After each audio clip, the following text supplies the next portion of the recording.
everybody, and welcome to another magazine flip through.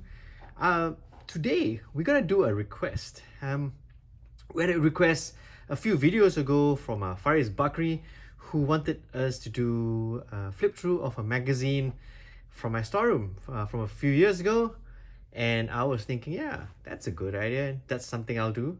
So what I did was I dug into my storage and I looked for something that's not the usual. Now I've been doing a lot of Wargames Illustrated flip throughs, and I want to do something else. Of course, I have a lot of old Wargames Illustrated as well, but I thought, because Faris asked, I'll do this. So what we're gonna do is we're gonna flip through Miniature Wargames, another magazine I get a lot. I store a lot of, and I keep a lot of copies of. But this one's from 2012. This is issue 345, January 2012. Now very quickly, you can only see what's in the magazine. I got Hannibal Lecter, woohoo! And then we got this basically rules, a rule set for the Punic Wars, and then you got 2012 UK club directory and stuff like that. So let's not waste any more time. Faris Bakri, this one's for you. Let's look inside. Now we start off with Offensive Miniatures gets the inside of the cover, which is kind of cool. And as you can see, they do some Napoleonics. They've got, what is this? Italian infantry. So they got some World War II as well. From 2012, these miniatures are. And then we got the contents. And then we got digital. Now, 2012 people were already going digital. At that time, I did not have the phone that was advanced enough to go digital. Besides, I like paper, so I like collecting paper. Imagine if I had a digital copy. I wouldn't know how to find it. It would probably have gone, into the ether. But a physical paper copy though, that's different. Anyways, we got the editor, giving his editorial. I don't want to tell you what he says, because it is a spoiler for the book, for the magazine. But over here we got a talk, inquiry into wanting to do this Darker Horizons as a magazine on its own. And it's like, asking the readers whether they want that. Okay, moving along. Okay, so what we have here is very interesting. Why? Because the reconnaissance report, this is what's coming, and events that are happening. Yeah, so what's interesting is this article over here. This one is Osprey targets the rules market, which I thought was interesting because in 2012 Osprey was big on Field of Glory, and this is just before the whole Osprey with agnostic miniature rule sets became a norm. So this is a very nice snapshot of where things used to be in 2012. And of course, you have a diary. Now, these diaries used to be kind of important for wargame magazines, because you find out what's happening in the region or in the location. For most of us here, by the time we got the magazine, it will be either too late and there's no way for us to get to any of these. But it's important to know what was going on. And so things like this were quite common in magazines like Miniature Wargames.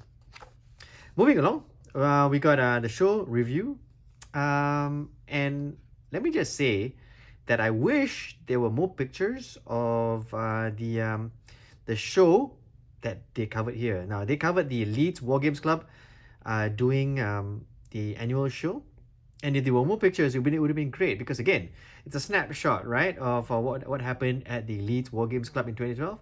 There's some nice pictures here, but I would have loved to see even more pictures, to see the tables and stuff like that. But yeah, another great reason why physical magazines, I think, are quite ace. And I think physical magazines should do more snapshots of tables, because these tables are usually once or twice a year, and then you never see them again. So it's good to document them and keep them on record. Anyways, moving along, we've got Battle Games. This is issue 27. No, I know I have a issue of Battle Games. I think so. I need to double check. If I find it, I'll definitely do a flip through of this as well. And then we got all the folks who are paying the bills for Miniature Wargames, including Colonel Builds, FNS scale models, Old Glory, figures figures in comfort. I don't know that one.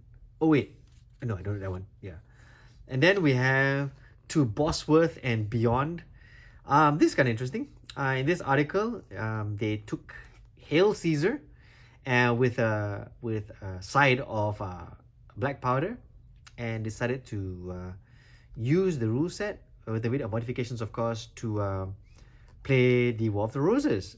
A very nice article. I think sometimes articles like this are the reason why you get a magazine, because you see folks trying something new and working with what they have, and in true wargamer style, adding their own rules or modifying rule sets that they like to periods that they enjoy, right?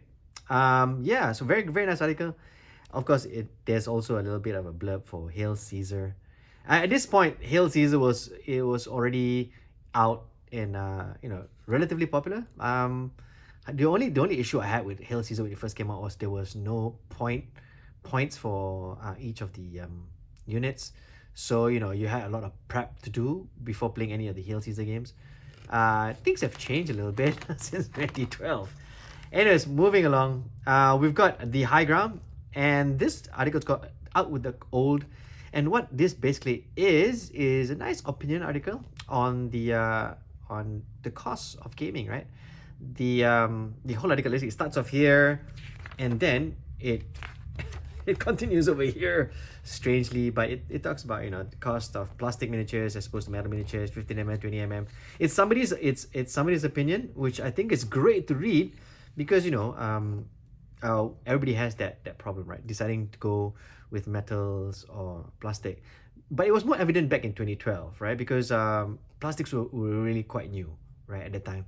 Now plastics are so common that it'd be kind of strange to be looking and comparing, because plastic kits are so much cheaper and there's so much more variety, right?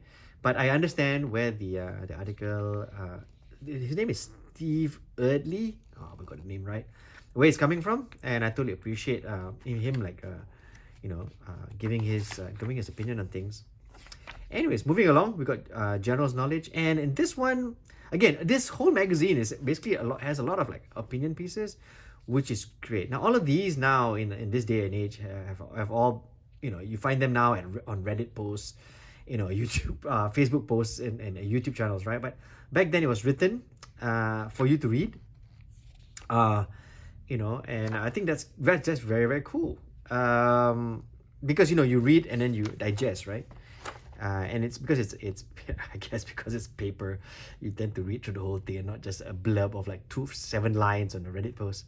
Anyways, moving along, we got Through the Binoculars, and what this is basically all the different ranges that they have come out with, all this new stuff. And I would like to go through each one, but it's written in that form, so you actually have to look for what they are reviewing, which is common, I guess. But it's very difficult for me, doing a flip through to point to you where in the article they're talking about different miniature lines. But off the top, you can see where Eureka is, and you can see they do talk about is that let me see now. Yeah, offensive miniatures, which is kind of cool, because while the miniature flip through is in a very flowy form, but they also have the miniatures, and the miniatures are labeled, so that's kind of cool. And these are miniatures that came out 2012, more or less. And then we have a website review, Osprey membership. I should have checked, but I'm not so sure whether this is still a thing. But 2012, man, it's not. To me, it wasn't very long ago, but it feels like it was. Anyways, yeah, they had a website review. I could double check whether it's still around. Anyways, moving along, we got people who are paying the bills here. We got Bicon Miniatures, advert for Crusade 2012, Pendragon, Black Hand Miniatures, paying the bills. And then we got Creating More Realistic Scenery. This is part 10, Dark Age Dykes. So there are 9 parts before this. I'm gonna have to look through my storeroom for the other 9 if you're interested. But this is a nice little hobby thing article, which I think is crucial. Now again, this article actually starts over here and it restarts here. So yeah, in between we've got a totally different article altogether, which I thought was kind of strange, but yeah, I'm sure the editor had a good reason for it. Anyways, moving along, we got Heinz figures and Hinchcliffe models paying the bills, and then we have, oh dear God, I'm gonna destroy the pronunciation, Ager Proelii, and basically means field of battle, and this is a whole Wargames rule set. So it's rules for Wargaming the Punic Wars, done by James Roach and Peter Jackson. Now, this is really cool because you get a magazine for what, £4.25, and you get a free rule set inside, right? And it looks like a really, really, you know, it looks like the whole rule. A proper rule set, right? Which is great because you get your money's worth when you get the magazine. I'm not going to go through this whole rule set, but as you can see, you've got like little printouts that you can use, for the different cards for the game and stuff like that. Very, very nice. Very, very nice to have a rule set with your magazine. So, moving along, we've got Battle Foam with paying the bills, and then Salute 2012, advert right there. And like I said before, this is the continuation of the Dyke article. And then we got alternate title, and this is Gary Mitchell, talking about it's another piece, opinion piece, where he talks, not ramble, he just chit chats about copyright, reviews, release, and all the different figures, and how they relate to what was popular at the time, but very nice figures that they talk about. And got Tomorrow's War today, what is Grim Dark Soldier adjacent from Peter Pig, and then you got dwarven multi-barreled guns, organ-like, and then you got miniatures from Crooked Dice, the Clockwork Orange miniatures of characters and stuff like that. So this is basically the sci-fi part of the magazine, which I think is kind of cool. It's kind of cool to have because Darker Horizons is what they were proposing in the beginning part of the magazine, to have a magazine on its own, right? Just for science fiction and fantasy. Which I thought, okay, yeah, I would have, I was game for it, that's for sure. Moving along, we got Frontline, we got Call to Arms, this is Colors 2012, the advert, K&M Trees, we got the Overlord's Game Show, all adverts. Now, this bit, you don't get anymore in magazines. In fact, you don't get anymore in print matter, very many other places, simply because we have the internet now, right? And that's what the editorial was talking about much earlier, because Miniature Wargames used to release this quite regularly, right? And what it is the UK Wargames Club Directory 2012, so that when you travel, or you're on holiday, or you're in a different part of the UK, you can latch onto any of these clubs and have a game. It's a great idea. But even the editorial acknowledges that in the age of internet, this has become obsolete. And here we are, 2025, and you definitely not see this. In fact, I'm not so sure where you go to find a directory like this. This is definitely useful for a traveling wargamer, but like I said, this is a look back in time. In 2012, these are all the clubs in the directory, the part of the GCN Gaming Club Network, and it's all over the UK. And then you got the non-GCN clubs.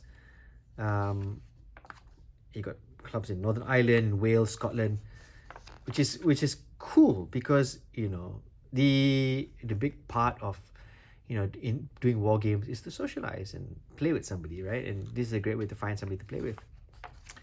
Moving along, we got an ad for Miniature Wargames' CD, so you can actually have all the issues on CD form.